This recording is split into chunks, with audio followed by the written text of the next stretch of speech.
Hello everyone, स्वागत है आप सभी का एक बार फिर से आपके अपने प्यारे YouTube channel nursing job update पर।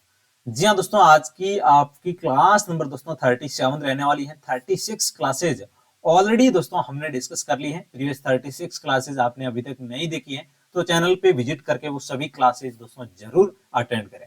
उसमें आप सभी को पता है कि चाइल्ड हेल्थ नर्सिंग पीडियाट्रिक के सभी तमाम की पॉइंट हमने डिस्कस किए थे फर्स्ट से लेके 13 क्लासेस तक। उसके बाद में 13 से लेके 35 तक हमने ओबीजी के की पॉइंट डिस्कस किए थे, वो भी बहुत शानदार की पॉइंट रहने वाले हैं। 35 तक हमने डिस्कस किए थे और अब दोस्तों 35 से लेके हम कहीं ना कहीं मेडिकल सर्जिकल नर्सिंग के की पॉइंट हमने स्टार्ट किए।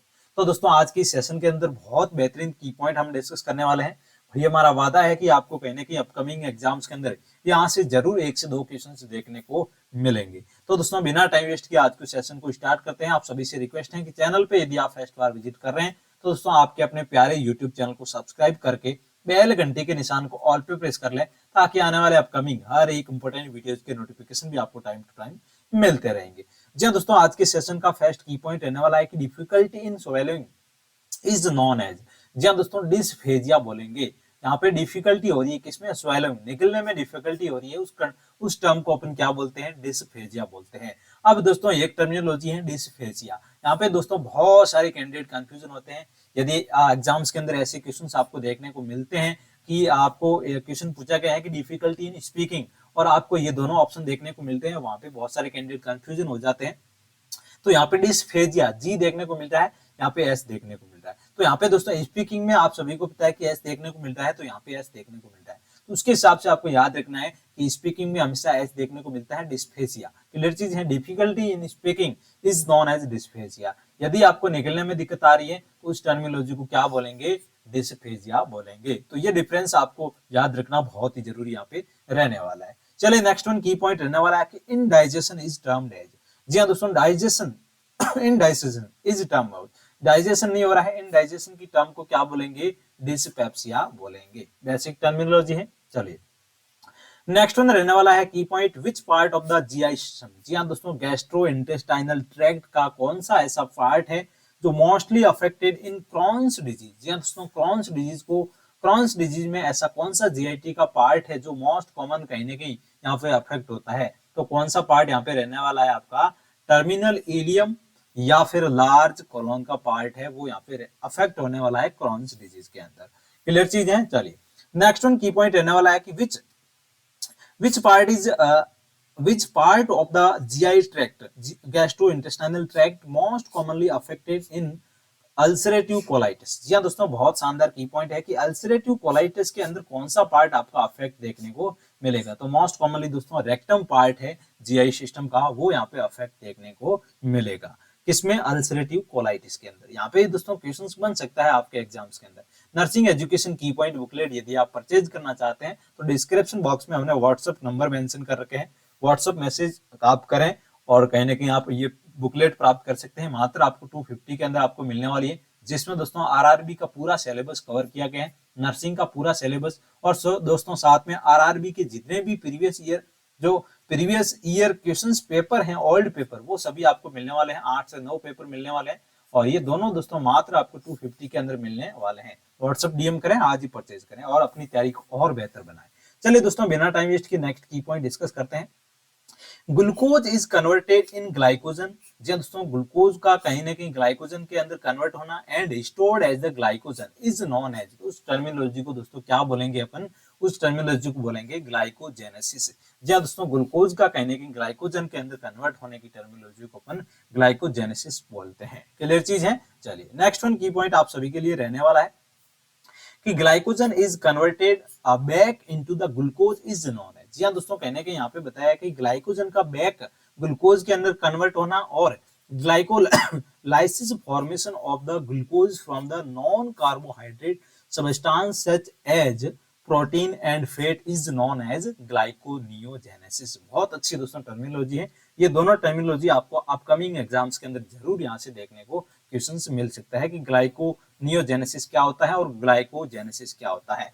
तो ये आप दोनों को डिफरेंस दोस्तों इनमें आना आपको बहुत ही जरूरी यहाँ पे रहने वाला है। चलिए दोस्तों नेक्स्ट वन की पॉइंट की ओर मूव करते हैं। एक और शानदार की पॉइंट आप सभी के लिए, which gland secrete insulin and glucagon hormones. जी हाँ दोस्तों, बहुत ही ये एग्जाम्स का फेवरेट क्वेश्चन है कि पेनक्रियाज से कौन सा कहीं ना कहीं हार्मोन रिलीज होता है। आप सभी को पता है इंसुलिन ग्लूकागोन ये हार्मोन कहीं ना कहीं पेनक्रियाज ग्लैंड से कहीं ना कहीं सिक्रेशन देखने को मिलता है। और वहीं दोस्तों यहाँ पे बताया गया है कि ग्लूकागोन हार्मोन सिक्रेटेड फ्रॉम कौन सी सेल से सिक्रेट होता है पेनक्रियाज की, तो अल्फा सेल से कहीं ना कहीं आपका पेनक्रियाज की अल्फा सेल से सिक्रेशन देखने को मिलता है। किसका? ग्लूकागोन का। वहीं इंसुलिन का दोस्तों पूछा जाता है तो बीटा सेल है जो पेनक्रियाज की, वो कहीं ना कहीं सिक्रेट करती है इंसुलिन हार्मोन को। तो दोस्तों यहाँ से आपका एग्जाम्स के अंदर क्वेश्चंस बन सकता है कि आपकी अल्फा सेल और बीटा सेल ये कौन से हार्मोन सिक्रेट करती हैं, तो आपकी अल्फा सेल हमेशा ग्लूकागोन जो हार्मोन है वो सिक्रेट करती है, और वहीं इंसुलिन की बात करें तो बीटा सेल सिक्रेट करती है पेनक्रियाज की। तो यहाँ से आपके एग्जाम्स के अंदर बेसिक क्वेश्चंस बन सकते हैं। ये दोस्तों इंसुलिन का जो क्वेश्चन है काफी बार एग्जाम्स के अंदर देखने को मिला भी था। क्लियर चीज है। चलिए, मोड ऑफ ट्रांसमिशन की बात करें किसकी? हेपेटाइटिस ए की। जी हाँ दोस्तों, हेपेटाइटिस ए की मोड ऑफ ट्रांसमिशन की बात करें तो आपका फीको ओरल रूट से यहाँ पे फैलने वाला है। ट्रांसमिशन देखने को मिलेगा फीको ओरल रूट। काफी बार ये भी एग्जाम्स के अंदर क्वेश्चन पूछा गया था कि हेपेटाइटिस ए और हेपेटाइटिस बी ये दोनों दोस्तों फीको ओरल रूट से कहीं ना कहीं ट्रांसमिशन देखने को मिलते हैं। और दोस्तों आपका पोलियोमेलाइटिस है वो भी दोस्तों बात करें तो किसके कौन से रूट से फैलता है पोलियोमेलाइटिस? वो भी आपका ओरल रूट से, फीको ओरल रूट से कहीं ना कहीं आपका इसका ट्रांसमिशन देखने को मिलता है। पोलियोमेलाइटिस है, हेपेटाइटिस बी है, हेपेटाइटिस टी है, सही है, सभी दोस्तों फीको ओरल रूट से ट्रांसमिशन इनका देखने को मिलता है। बाकी जो हेपेटाइटिस बी है, सी है, सभी ब्लड प्रोडक्ट, सीमन वगैरह इनसे कहीं ना कहीं ट्रांसमिशन देखने को मिलता है। चलिए दोस्तों, यहाँ पे नेक्स्ट वन आपका आ गया हेपेटाइटिस बी का, अभी हमने नाम लिया था। हेपेटाइटिस बी का यहाँ पे ट्रांसमिशन पूछा गया है तो उसको कौन सा यहाँ पे मोड ऑफ ट्रांसमिशन रहने वाला है हेपेटाइटिस बी का? तो हेपेटाइटिस बी का आपका रहने वाला है पेरेंट्रल और थ्रू ब्लड प्रोडक्ट्स और स्लाइवा, जैसे सीमन है, वेजिनल सिक्रेशन है, इन सभी के सिक्रेशंस की वजह से और आपका मोड ऑफ ट्रांसमिशन रहने वाला है हेपेटाइटिस बी का। तो जितने भी पेरेंट्रल और जो ब्लड के प्रोडक्ट्स है, सलाइवा है, सीमन है, वाइजनल सिक्रेशन है, इसके थ्रू दोस्तों हेपेटाइटिस बी का ट्रांसमिशन आपको देखने को मिल सकता है। क्लियर चीज है। चलिए नेक्स्ट वन दोस्तों, एक और शानदार क्वेश्चन आप सभी की स्क्रीन पे, ये दोस्तों काफी बार की पॉइंट आपको रिपीटेडली एग्जाम्स के अंदर देखने को जरूर मिलेंगे। Cardinal sign of the pancreatitis. जी हाँ दोस्तों, पेनक्रियाटाइटिस का मतलब क्या होता है कि इन्फेक्शन और इन्फ्लामेशन ऑफ द पेनक्रियाज। जी हाँ दोस्तों, इन्फेक्शन या फिर इन्फेक्शन और inflammation of the pancreas, inflammation of pancreas, pancreas के इन्फ्लामेशन और इन्फेक्शन को क्या बोलेंगे अपन? पेनक्रियाटाइटिस बोलेंगे। तो इसमें दोस्तों पूछा गया है कि पेनक्रियाटाइटिस का कार्डिनल साइन क्या रहने वाला है? तो कार्डिनल साइन दोस्तों रहने वाला है आपका कुलेन साइन और टर्नर साइन। जब भी कहीं भी एग्जाम्स के अंदर आपको ये दो साइन देखने को मिलते हैं तो दैट मींस आपका आंसर वहां पे जाने वाला है पेनक्रियाटाइटिस। दोस्तों इस टाइप के क्वेश्चन आपके देखने को मिलेंगे। ये दो साइन आपको याद करने हैं कि पेनक्रियाटाइटिस के अंदर देखने को मिलते हैं मोस्ट कॉमन। इसके कार्डिनल साइन रहने वाले हैं जिसमें ऑप्शन आपको दे दिए जाएंगे, पेनक्रियाटाइटिस, कोलिसिस्टाइटिस और अपेंडिसाइटिस, ये सारे ऑप्शन दे दिए जाएंगे। लेकिन आपको एक जैसे ऑप्शन लगते हैं, लेकिन आपको याद रखना है कि कुलिन और टर्नर साइन हमेशा पेनक्रियाटाइटिस के कार्डिनल साइन यहाँ पे रहने वाले हैं। यहाँ पे दोस्तों बात कर लेते हैं कि आपका पेनक्रियाटाइटिस साइन है जिसमें बात करें तो आपका कुलिन साइन और टर्नर साइन, ये दोनों साइन क्या है इसके बारे में आपको एग्जाम्स के अंदर क्वेश्चन पूछा जा सकता है। Bluish discoloration around the umbilicus. जी दोस्तों, अम्ब्लाइकस रीजन के अराउंड यदि आपको ब्लूइश डिस्कलरेशन देखने को मिल रहा है तो उस टर्मिनोलॉजी को अपन कुलेन साइन बोलेंगे। यदि आपको पूछा जाता है कि टर्नर साइन क्या होता है तो bluish discoloration around the flank region. जी दोस्तों, बात करें तो आपका फ्लैंक रीजन के अराउंड यदि आपको ब्लूइश डिस्कलरेशन देखने को मिल रहा है तो उस टर्मिनोलॉजी को क्या बोलेंगे अपन? टर्नर साइन बोलेंगे। फ्लैंक रीजन के अराउंड यदि ब्लूइश डिस्कलरेशन, रेडिश डिस्कलरेशन देखने को मिल रहा है दैट मींस टर्नर साइन आपको देखने को मिलेगा।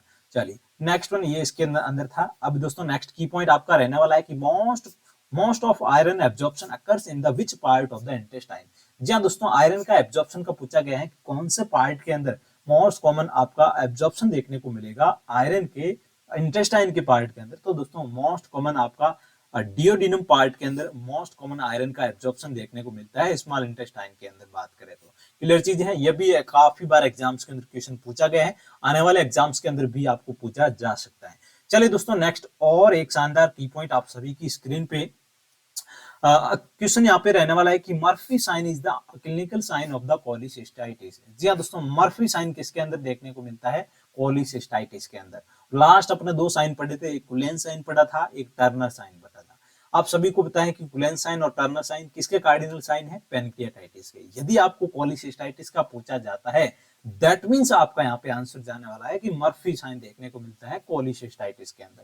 क्लियर चीज है? चलिए, यहाँ पे दोस्तों कोलिसिस्टाइटिस का मतलब क्या हो गया कि जो गाल ब्लेडर है आपकी, गाल ब्लेडर का इन्फेक्शन या फिर इन्फ्लामेशन, गाल ब्लेडर का इन्फेक्शन या फिर इन्फ्लामेशन की कंडीशन को क्या बोलेंगे? अपन कोलिसिस्टाइटिस बोलेंगे। जी हाँ दोस्तों, नेक्स्ट वन आपका क्वेश्चन यहाँ पे रहने वाला है कि blood in sputum is termed as. जी हाँ दोस्तों, ब्लड के साथ में स्पूटम आपको देखने को मिल रहा है, स्पूटम के साथ में ब्लड, स्पूटम के साथ में यदि ब्लड देखने को मिल रहा है तो उसको अपन हेमेप्टाइसिस बोलेंगे। ये भी दोस्तों बेसिक टर्मिनोलॉजी है, हेमेप्टाइटिस क्या होता है और हेमेटोएमेसिस क्या होता है। ये दोनों टर्मिनोलॉजी आपके एग्जाम्स के अंदर देखने को मिल सकती है, बिल्कुल बेसिक सी टर्मिनोलॉजी है, आपके किसी भी एग्जाम्स के अंदर आपको देखने को मिल सकती है। दोस्तों ये बेसिक क्वेश्चंस आपको लगते हैं, लेकिन यही आपको कहीं ना कहीं यदि आप रॉन्ग नहीं करते हो, 4 से 5 क्वेश्चंस यदि बेसिक यदि आपने रॉन्ग कर दिए तो आप कहीं ना कहीं सिलेक्शन की रेस से बाहर हो जाएंगे। तो ऐसे क्वेश्चंस आपको कभी भी रॉन्ग नहीं करने हैं। क्लियर चीज है? चलिए, ब्लड इन वॉमिटिंग। जी हाँ दोस्तों, वॉमिटिंग के साथ में ब्लड देखने को मिल रहा है तो उसको अपन क्या बोलेंगे? हेमेटोएमेसिस बोलेंगे। और हेमेप्टाइसिस कब बोलेंगे? यदि स्पुटम के साथ में ब्लड देखने को मिल रहा है तो उस टर्मिनोलॉजी को बोलेंगे। नेक्स्ट वन दोस्तों, McBurney point is located in the right lower quadrant. जी हाँ दोस्तों, मैकबर्नी पॉइंट है वो, इसका लोकेशन पूछा गया है तो राइट जो आपका लोअर क्वाड्रेंट है एब्डोमेन का, उस रीजन के अंदर आपको देखने को मिलता है। It is situated at 1/3 of distance from the anterior superior iliac spine to the umbilicus. जी हाँ दोस्तों, कहने कहीं जो आपकी एंटीरियर सुपीरियर इलियक स्पाइन है उसके दोस्तों 1/3 डिस्टेंस पे आपको देखने को मिलता है अम्ब्लाइकस से। क्लियर चीज है? तो ये दोस्तों आपको राइट लोअर क्वाड्रेंट के अंदर देखने को मिलता है मैकबर्नी पॉइंट। मैकबर्नी पॉइंट की लोकेशन भी आपको पूछी जा सकती है। नेक्स्ट हम दोस्तों एक और शानदार आपकी टर्मिनोलॉजी यहाँ पे रहने वाली है, इंटूसेप्शन। एक होता है इंटूसेप्शन, एक होता है हार्सप्रंग डिजीज।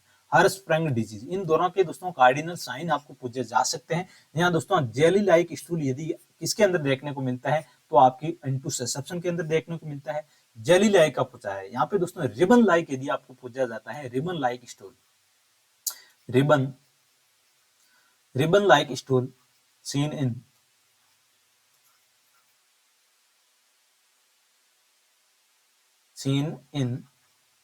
हार्सप्रंग डिजीज। जी हाँ दोस्तों, हार्सप्रंग डिजीज के अंदर हमेशा रिबन लाइक स्टूल देखने को मिलता है। वहीं दोस्तों बात करें इंटूसेप्शन के अंदर आपका करंट जेली लाइक स्टूल देखने को मिलता है। ये दोनों टर्मिनोलॉजी आपको एग्जाम्स के अंदर पूछी जा सकती है। मोस्ट कॉमन साइट की बात करें हार्सप्रंग डिजीज की तो रेक्टम यहाँ पे रहने वाली है। साइट पूछा गया है, ये भी आपको पूछा जा सकता है। और ये मेनली आपको साइन पूछा जाता है कि किस टाइप का स्टूल कौन सी डिजीज के अंदर देखने को मिलता है। चलिए दोस्तों नेक्स्ट वन की पॉइंट की ओर मूव करते हैं। जी हाँ दोस्तों, बहुत बेहतरीन कंटेंट हमने आप तक डिलीवर किया है। लास्ट सभी प्रीवियस क्लासेज आपने अभी तक नहीं देखी है तो चैनल पे विजिट करके दोस्तों जरूर देखें। और आप हमें टेलीग्राम चैनल पे भी फॉलो कर सकते हैं। टेलीग्राम पे हमारा टेलीग्राम चैनल है जिसमें दोस्तों बात करें 16.1 के कैंडिडेट ऑलरेडी जुड़े हुए हैं, आप भी जुड़ सकते हैं। वहां पे आपको पल पल की अपडेट, कोई भी वैकेंसी की हो या फिर कोई डाटाज हो, रिसेंट की पॉइंट्स हो, सभी हम आप तक डिलीवर करते हैं। तो वहां पे आपको क्विकली कोई भी अपडेट सबसे पहले वहीं मिलती है। डिस्क्रिप्शन बॉक्स में यदि आपको लिंक दे रखा है, लिंक से जाके आप ज्वाइन कर सकते हैं। यदि लिंक काम नहीं करे तो उस कंडीशन में आप जाए टेलीग्राम पे, नर्सिंग जॉब अपडेट सर्च करेंगे तो आपको हमारा टेलीग्राम चैनल आपको मिल जाएगा। और दोस्तों आप यदि हमारे से बात करना चाहते हैं तो nursing job update Instagram ID है जिसको मैं ही हैंडल करता हूं, तो आप वहां जाके फॉलो भी कर सकते हैं नर्सिंग जॉब अपडेट। उसका भी लिंक हमने डिस्क्रिप्शन बॉक्स में दे रखा है। Smallest bone of the body की बात करें तो स्टेपिस रहने वाली है। यदि लार्जेस्ट बोन पूछा जाता है कि लार्जेस्ट आपकी बोन कौन सी रहने वाली है, largest bone of body, largest bone of body की बात करें तो कौन सी आपकी रहने वाली है? फीमर। फीमर आपकी सबसे लार्जेस्ट और लॉन्गेस्ट बोन रहने वाली है। और स्मॉलेस्ट बोन की बात करें तो आपका स्टेफिस रहने वाली है। ये दोस्तों ईयर की आपकी बोन रहने वाली है, ईयर बोन है। क्लियर चीज है? सबसे स्मॉलेस्ट बोन आपकी रहने वाली है। चलिए नेक्स्ट वन आपका क्वेश्चन रहने वाला है कि infection of the middle ear is called as. जी दोस्तों, मिडल ईयर की इन्फेक्शन या फिर इन्फ्लामेशन की कंडीशन को अपन क्या बोलेंगे? ओटाइटिस मीडिया बोलते हैं। ये भी बेसिक टर्मिनोलॉजी है, आपको पूछा जा सकता है। ओटाइटिस मीडिया के बहुत सारे क्वेश्चंस आपके एग्जाम्स के अंदर बनने वाले हैं, आने वाले सेशन के अंदर इसको बहुत ही ब्रीफली हम पढ़ने वाले हैं। चलिए दोस्तों, नेक्स्ट वन आपकी टर्मिनोलॉजी रहने वाली है प्रेस बायोप्सिया। जी हाँ दोस्तों, प्रेस बायोप्सिया। प्रेस बायोप्सिया की बात करें तो क्या कंडीशन रहने वाली है? It is a form of sightedness that occurs as a normal process of the aging। Ageing के साथ में ये प्रोसेस आपको नॉर्मल देखने को मिलता है, फोर साइटनेस देखने को मिलती है। यूजुअली अराउंड की बात करें तो आफ्टर 40 ईयर के बाद में आपको कहीं ना कहीं प्रेस बायोप्सिया की कंडीशन आपको देखने को मिलती है। तो ये आपको पूछा जा सकता है, तो ये दो आपको कहीं ना कहीं सेंटेंस याद रखने हैं। जी हाँ दोस्तों, फोर साइटनेस किसके अंदर देखने को मिलती है? तो प्रेस बायोप्सिया के अंदर देखने को मिलती है।